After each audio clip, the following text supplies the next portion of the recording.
Bienvenue sur Africa 24 dans cette nouvelle édition du QG News. Au sommaire de l'actualité, le chef de file de l'opposition guinéenne, Cellou Dalein Diallo, a adressé un message à ses compatriotes ce lundi 6 juin. Ce discours à la nation a porté sur la vie politique, sociale et économique du pays. Les détails à suivre dans ce journal. Traque intensive de l'argent acquis par la corruption au Nigeria. Le gouvernement a récemment récupéré près de 600 millions de dollars de fonds et de biens volés.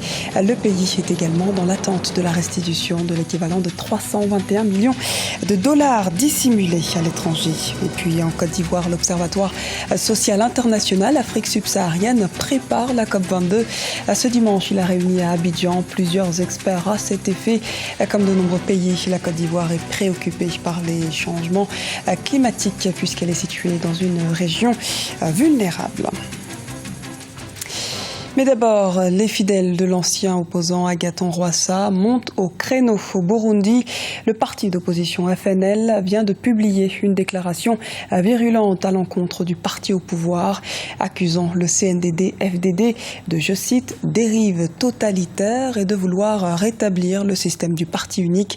Cette prise de position intervient en réaction à des mesures administratives visant à limiter les déplacements de son président Agathon Rwasa, également premier vice-président de l'Assemblée nationale, et après notamment de nombreuses arrestations parmi les membres du FNL. Discours officiel du leader de l'Union des forces démocratiques de Guinée ce lundi. Le leader de l'UFDG a axé son discours sur la situation sociopolitique guinéenne, marquée essentiellement par la rupture du dialogue politique. La situation économique du pays a également fait partie des points abordés par Cellou Dalein Diallo dans son adresse à la nation. Un reportage de notre correspondant en Guinée, Emmanuel Milimono. Renforcer la paix et la cohésion sociale, promouvoir l'unité nationale, tels sont entre autres appels lancés par le chef de file de l'opposition guinéenne ce lundi 6 juin 2016. Cellou Dalein Diallo a profité du début du mois de Ramadan pour adresser ses messages aux militants de son parti et à la population guinéenne dans son ensemble. Dans une déclaration lue devant la presse, il souhaite plus de cohésion sociale. Face au discours qui blesse, humilie et divise, nous avons besoin de stimuler le vouloir vivre ensemble et consolider l'unité et la cohésion de notre nation. Nous devons être plus résolus dans l'effort de construire un État rassembleur, débarrassé de l'arbitraire, du sectarisme et de la corruption. Un État à même de rendre la nation, qui est notre référence commune, ouverte à tous, plus solidaire et plus cohésive. Outre la cherté actuelle des denrées de première nécessité due, selon des observateurs, à la hausse récente de la TVA, la taxe sur la valeur ajoutée, le président de l'Union des forces démocratiques de Guinée, UFDG, s'est également prononcé sur la question de l'assassinat du journaliste Mohamed Koula Diallo lors d'une assemblée générale de son parti. La procédure suit son cours et le juge a prononcé un non-lieu contre 18 des 23 agents de maintien d'ordre du parti, mais le procureur s'y est opposé en interjetant appel. Nous avons été naturellement surpris d'apprendre que le procureur de la République a fait appel de cette décision. Vous savez, le parquet, c'est un peu l'État. Ils vont être arbitrairement détenus loin de leur famille pendant ce mois saint de Ramadan. C'est vraiment triste. Mais au-delà de ces 20 personnes, il y a ceux de Koundara qui sont encore en prison. Et même lorsque le juge avait accordé une liberté provisoire à un certain d'entre eux, ces gens ont été finalement repris, transférés dans le véhicule de RPG à la prison de Bouquet. Aux opérateurs économiques, l'ancien Premier ministre et candidat malheureux aux 2 dernières élections présidentielles guinéennes demande de revoir à la baisse les prix des denrées de première consommation en ce mois de Ramadan. La hausse récente de la taxe sur la valeur ajoutée TVA a produit des conséquences sensiblement perceptibles sur les prix des produits de consommation. Une situation que déplorent les commerçants, mais surtout les consommateurs dans un contexte où le revenu n'a pas connu d'augmentation. Une ONG accuse des soldats congolais de meurtre. Dans un rapport rendu public mardi, Human Rights Watch accuse des militaires du Congo-Brazzaville déployés en Centrafrique d'avoir tué au moins 18 personnes. Ces exactions auraient eu lieu entre décembre 2013 et juin 2015, période pendant laquelle les soldats congolais servaient dans la mission de maintien de la paix de l'Union africaine, la MISCA, et dans la mission de maintien de la paix des Nations Unies, la MINUSCA. Les accusations de Human Rights Watch se base notamment sur la découverte d'une fosse commune située à 500 mètres d'une base des forces de maintien de la paix à Baouli, au nord de Bangui, la capitale. Au Nigeria, les autorités récupèrent près de 9 milliards de dollars d'actifs frauduleux. Au total, depuis son arrivée au pouvoir, le président Muhammadu Buhari a récupéré pas moins de 9,1 milliards de dollars entre mai 2015 et mai 2016 dans des opérations anti-corruption. Les autorités disent également avoir mis la main sur des fermes, des immeubles, des bateaux et des véhicules appartenant à des personnes soupçonnées de fraude. On fait le point tout de suite avec Deo Gracias Okpodo.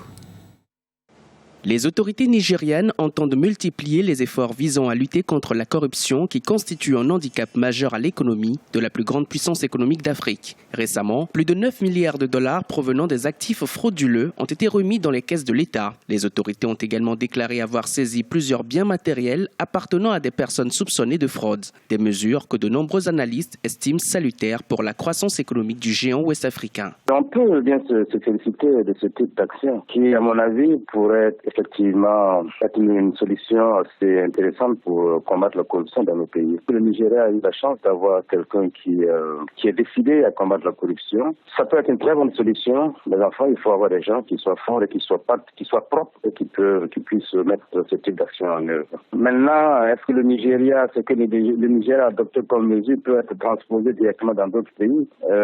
Comme tel, oui, c'est une question qu'il faut se poser. Depuis son élection en mars 2015, le président nigérien Muhammadu Buhari a fait de la lutte contre la corruption et la sécurité les principaux objectifs de son mandat. Plusieurs personnalités accusées de corruption et de détournement de fonds publics ont été interpellées par la justice. Parmi elles, l'ancien conseiller en sécurité nationale de l'ex-président Goodluck Jonathan, accusé d'avoir détourné des fonds destinés à équiper l'armée nigériane dans la lutte contre le groupe terroriste Boko Haram. La corruption n'est plus seulement un fléau qui mine les efforts de croissance économique, mais semble avoir aussi un réel impact sur les défis sécuritaires du Nigeria. La stratégie de Buhari aujourd'hui a voulu forcément faire revenir dans le giron économique et fédéral les sous est en train de prendre une nouvelle tournée, une tournée politique au niveau du Nigeria, et je crois savoir que ça doit pouvoir inciter, ça doit pouvoir faire tâche d'huile au niveau de la sous-région pour que davantage on puisse rapatrier ces fonds aujourd'hui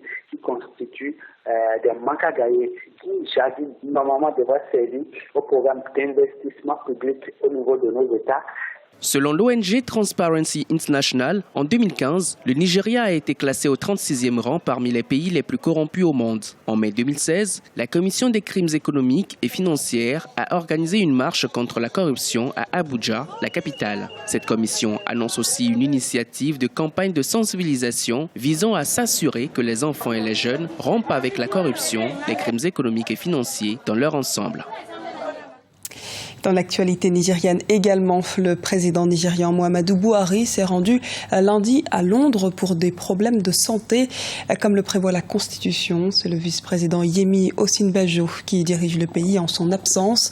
Rappelons que le chef de l'État a annulé 3 visites ces 2 dernières semaines, une à Lagos, la capitale économique, une dans le sud pétrolifère du pays et un sommet de la communauté économique des États d'Afrique de l'Ouest à Dakar, au Sénégal. Après la conférence de Paris sur le climat en fin d'année 2015, les acteurs ivoiriens s'activent pour la préparation de la prochaine conférence des parties sur le climat prévue à Marrakech au Maroc en novembre 2016. L'Observatoire social international Afrique subsaharienne a ainsi réuni ce dimanche des experts sur la question pour évaluer la participation de la Côte d'Ivoire à la COP21 et ainsi mieux préparer la COP22. Explication d'Ibrahima Adioumaba. L'Observatoire social international Afrique subsaharienne a réuni des experts sur le climat et le développement durable à Abidjan ce dimanche 5 juin 2016 pour évaluer la participation de la Côte d'Ivoire à la COP21 en fin d'année 2015. Objectif, mieux peaufiner la stratégie des acteurs ivoiriens pour une bonne participation à la COP22 à Marrakech au Maroc au mois de novembre 2016. Nous voulons vraiment être une force de proposition. Donc nous avons réuni des experts aujourd'hui qui vont échanger sur la restitution de la COP21, mais également prendre des décisions importantes au niveau de la COP22 pour notre pays, également au niveau de la sous-région. La COP21 a été conclue par un accord historique qui contraint les pays signataires à réduire les émissions de gaz polluants dans l'atmosphère. La partie ivoirienne se prépare à la mise en œuvre des engagements pris à Paris. Des propositions seront faites dans ce sens à la COP22. La COP21, on est parti des besoins de la Côte d'Ivoire et des engagements qu'on a pris. Et la COP22, c'est qu'est-ce qu'on va mettre en œuvre pour pouvoir, les projets qu'on va mettre en œuvre pour pouvoir répondre en fait aux engagements qu'on a pris. On a décidé de supporter 5 projets. La Côte d'Ivoire avait présenté à Paris en 2015 un document sur ses engagements en faveur du climat, mais aussi ses objectifs de développement durable. Le gouvernement compte mettre en œuvre des actions prioritaires dans les secteurs que sont les énergies, les transports, l'agriculture, l'agroforesterie ainsi que les déchets. C'était le journal de la rédaction. Merci de nous avoir suivis. Retrouvez dans un instant une nouvelle édition de l'actualité sur Africa 24.